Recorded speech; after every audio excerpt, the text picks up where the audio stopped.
Halo dan selamat datang kembali di pembahasan kita. Kali ini kita punya sumber yang, idenya lumayan bikin kaget nih. Terutama di bab 8. Intinya kalau Anda mau benar-benar mempengaruhi orang, cara paling ampuh tuh katanya bukan adu argumen, tapi justru dengan berkolaborasi sama dia. Agak aneh ya kedengarannya.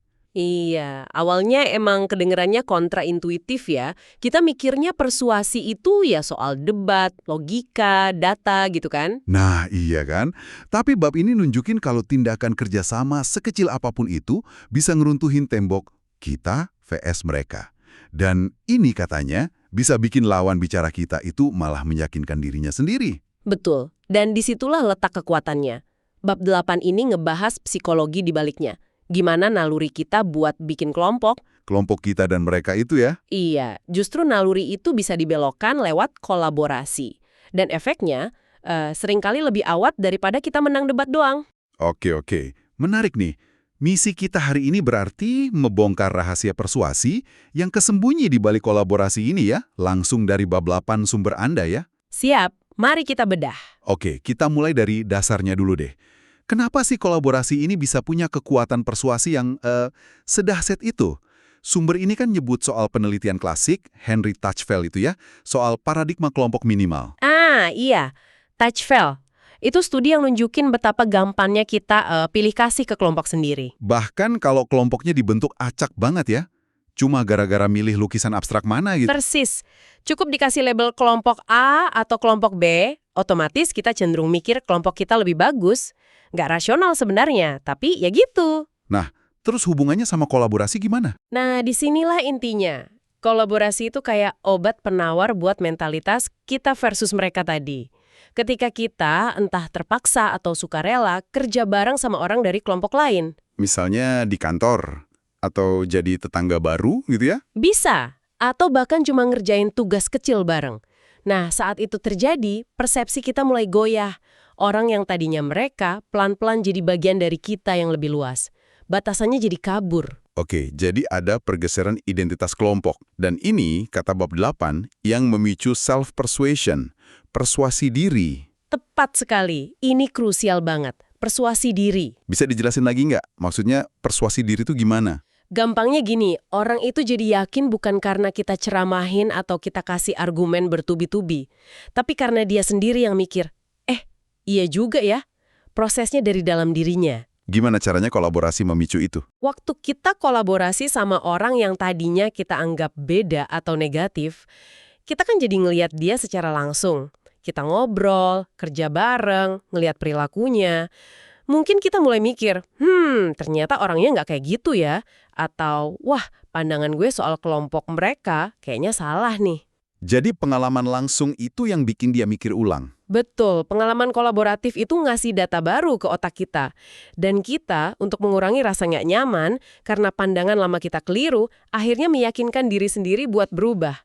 Proses internal ini yang bikin perubahannya lebih nancep. Wow. Jadi bukan kita yang ngotot meyakinkan, tapi kolaborasi itu nyiptain panggung buat dia meyakinkan dirinya sendiri. Keren mekanismenya. Ada bukti nyata nggak di bab 8 soal ini? Studi kasus atau apa gitu? Ada banget. Bab 8 nyajin beberapa contoh kuat. Salah satu yang paling sering dikutip itu studi perumahan Deutsch dan Collins. Oh, yang tahun 1950-an itu ya? Zaman segregasi rasial di Amerika masih kental banget. Iya, betul. Morton Deutsch sama Mary Evans Collins. Mereka bandingin dua tipe perumahan. Satu, sengaja misahin warga kulit putih sama kulit hitam di gedung beda. Satunya lagi, diintegrasiin. Jadi mereka tinggal di gedung yang sama. Jadi tetangga langsung. Wah, settingannya kontras banget ya. Terus hasilnya gimana? Hasilnya signifikan banget. Di perumahan yang terintegrasi. Yang warganya campur itu? Iya. Di situ kan interaksi nggak bisa dihindari ya. Ketemu di lorong, di tempat cuci, gitu-gitu.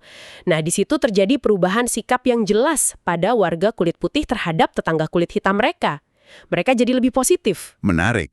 Apa yang bikin berubah? Yang paling penting, bab 8 nekenin, perubahan perilaku itu datang duluan sebelum perubahan sikap. Maksudnya? Mereka mulai saling sapa, ngobrol basa-basi. Ya karena kondisi lingkungannya itu, perilaku bertetangga yang normal aja. Nah, dari perilaku sehari-hari inilah, mereka pelan-pelan meyakinkan diri sendiri kalau prasangka lama mereka itu keliru. bukan karena dikasih seminar anti rasisme. Tapi karena ngalamin sendiri kalau tetangganya ya orang biasa aja gitu ya. Kurang lebih begitu. Pengalaman bersama, kolaborasi dalam arti hidup berdampingan, itu yang membongkar keyakinan lama.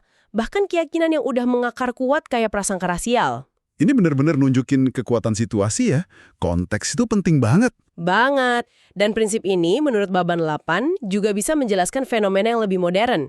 Misalnya, pergeseran opini publik soal pernikahan sesama jenis di Amerika. Oh iya, itu kan perubahannya cepet banget ya dalam beberapa dekade terakhir. Gimana Baban 8 ngaitinnya ke kolaborasi? Argumennya bukan semata-mata karena kampanye politik atau keputusan pengadilan loh ya, meskipun itu ada perannya. Terus karena apa dong? Lebih karena proses persuasi diri massal. Semakin banyak orang sadar kalau komunitas LGBTQ+ itu bukan mereka yang jauh di sana, tapi ya kolega di kantor, teman sekolah anak, tetangga, bahkan mungkin saudara sendiri. Jadi karena interaksi sehari-hari lagi? Iya, interaksi dan kolaborasi dalam kehidupan sosial itu bikin jutaan orang secara individual mikir, loh orangnya baik-baik aja, temen gue, kenapa gue harus punya pandangan negatif ya? Lagi-lagi, kedekatan dan interaksi itu memicu orang buat mengevaluasi ulang pandangan lamanya. Persuasi diri lagi. Masuk akal banget. Ketika mereka jadi kita, karena kita kenal orangnya langsung, temboknya runtuh dari dalam.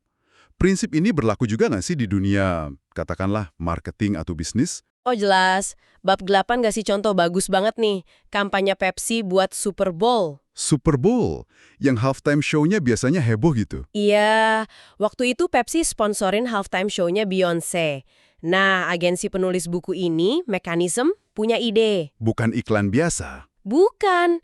Mereka bikin yang namanya involvement marketing, pemasaran yang libatin audiens. Gimana caranya? Mereka bikin pengumuman gede-gedean, ayo kirim foto kalian. Foto-foto ini nanti bakal dipilih dan dijadiin bagian dari intro visual buat penampilan Beyoncé. Wah, jadi penonton gak cuma nonton pasif, tapi bisa jadi bagian dari pertunjukannya. Betul, mereka jadi kontributor, kolaborator dalam momen akbar itu. Keren idenya. Terus gimana responnya? Sukses? Sukses besar. Lebih dari 120.000 foto masuk, kampanyenya dapat miliaran impresi di media. Intinya, Pepsi nggak cuma jualan minuman, tapi mereka bangun hubungan dengan ngajak audiens berkolaborasi. Jadi ada rasa ikut memiliki gitu ya?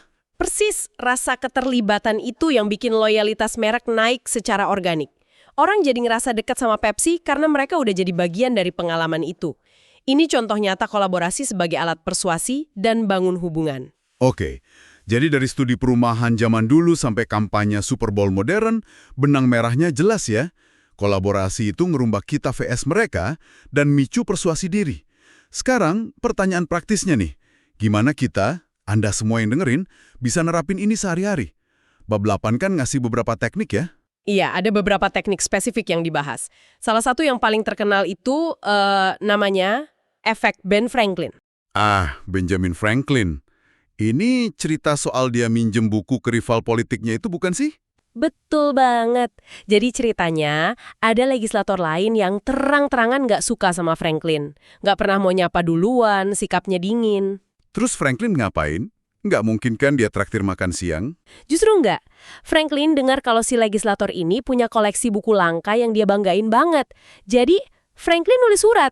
Bukan buat debat, tapi buat muji koleksi bukunya, terus nanya, sopan banget, boleh nggak pinjem satu buku langka itu buat beberapa hari? Cerdik juga. Terus dikasih pinjer. Dikasih. Mungkin legislatornya juga kaget campur tersanjung ya. Nah, setelah buku itu dibalikin sama Franklin dengan ucapan terima kasih, Apa yang terjadi? mereka cair, bahkan jadi temenan. Kayak sulap ya. Kok bisa gitu? Apa penjelasan psikologisnya di bab 8? Ini nyambung lagi ke yang tadi kita bahas, disonansi kognitif. Konflik batin itu lagi ya. Iya, si legislator ini kan melakukan tindakan baik, minjemin buku ke orang yang dia nggak suka, Franklin. Nah, biar otaknya nggak konslet, karena tindakan sama perasaannya nggak sinkron, cara paling gampang ya ubah perasaannya. Dia jadi mikir, kenapa ya gue minjemin buku ke dia? Oh, mungkin karena sebenarnya dia nggak seburuk itu, orangnya oke kok. Jadi tindakannya yang bikin dia maksa dirinya sendiri buat suka sama Franklin. Kurang lebih gitu. Tindakan membantu itu memicu justifikasi internal dan studi modern, kayak yang dikutip di bab 8 dari tahun 2015, terus nunjukin ini benar. Minta tolong hal kecil yang tulus ya, itu bisa bikin orang lain jadi lebih suka sama kita. Oke, jadi tips praktis buat Anda, jangan malu minta bantuan kecil yang tulus. Bukan buat ngerepotin, tapi ini bisa jadi cara halus buka pintu kolaborasi, asal tulus dan wajar ya. Betul, prinsipnya mirip sama teknik berikutnya, minta saran. Minta saran, bedanya apa sama minta tolong? Efek psikologisnya mirip, tapi rasanya mungkin lebih ringan ya. Minta saran itu kan kita kayak ngajak orang lain mikir bareng. Oh ya bener juga, kita kayak bilang, menurut lo gimana nih? Nah, waktu kita minta saran, kita secara nggak langsung ngakuin keahlian atau sudut pandang dia. Kita ngundang dia berkolaborasi dalam proses kita. Ini bikin orang merasa dihargai, terlibat, jadi kayak bagian dari tim kita buat masalah itu. Sumbernya nyebut studi soal restoran. Pelanggan yang dimintain saran soal menu baru cenderung jadi lebih loyal. Karena merasa ikut punya restoran itu ya. Ini juga nunjukin kerentanan kita sedikit. Ngaku kalau nggak tahu semuanya. Bisa bikin deket. Kuncinya lagi-lagi tulus ya. Minta saran ke orang yang emang kita hargai pendapatnya. Oke, selain meminta, bab 8 juga nekenin soal memberi. Memberi dorongan yang jujur. Iya, ini penting buat ngebangun lingkungan yang aman buat orang lain ngasih ide. Kolaborasi kan butuh ide-ide baru. Jadi kita harus jadi orang yang bikin orang lain nyaman gitu ya. Nggak takut idenya diejek atau dianggap remeh. Betul, hargai keberaniannya dulu. Walaupun idenya mungkin belum matang atau aneh, kasih apresiasi karena dia udah mau mikir dan ngomong. Terus kalau idenya jujur aja nih, jelek gimana? Masa kita pura-pura suka? Nggak perlu pura-pura, jujur itu penting. Tapi cara nyampeinnya jangan langsung dimatiin. Fokus ke niat baiknya atau mungkin ada satu aspek kecil yang menarik, bisa bilang, makasih udah kepikiran ini. Gua hargai banget usahanya. Mungkin bagian X ini belum pas sekarang, tapi gimana kalau kita coba lihat dari sisi Y? Jadi tetap konstruktif ya.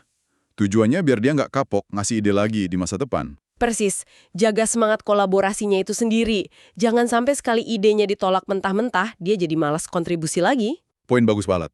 Nah, teknik terakhir nih yang dibahas di bab 8. Soal ngilangin batasan atau silo. Ah iya, Shilo. Ini sering banget jadi penghambat kolaborasi beneran. Struktur kaku, departemen misah-misah, hierarki jabatan. Bab 8 ngasih contoh agensi iklan di DB, itu ya, Doyle Dane Bernbeck di tahun 60-an. Betul, mereka kan revolusioner banget waktu itu. Mereka dobrak tradisi yang misahin penulis naskah, copywriter, sama pengarah seni, art director. Disatuin jadi tim kecil yang setara gitu kan. Hasilnya kayak iklan VW Think Small yang legendaris itu. Iya, kolaborasi lintas fungsi itu mecahin kebuntuan kreativitas.